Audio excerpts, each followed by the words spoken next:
السلام علیکم، میں ہوں رابعہ رحمان JN نیوز کے ساتھ خبر شامل کرتے ہیں ساہیوال سے۔ محمد زبیر ہمارے سٹی رپوٹرر کی۔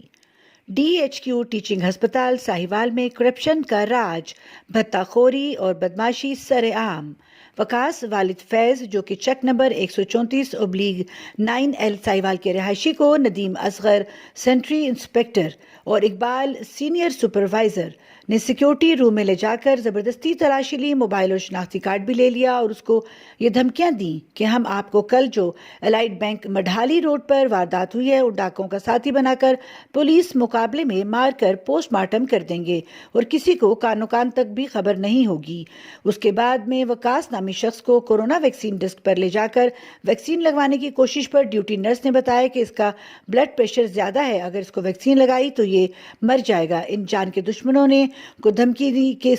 کسی کو اس بات کا علم نہیں ہونا چاہیے، لہٰذا اعلیٰ حکام سے اپیل ہے کہ اس بات پر جلد سے جلد نوٹس لیا جائے تاکہ کسی بھی حادثے سے بچا جا سکے۔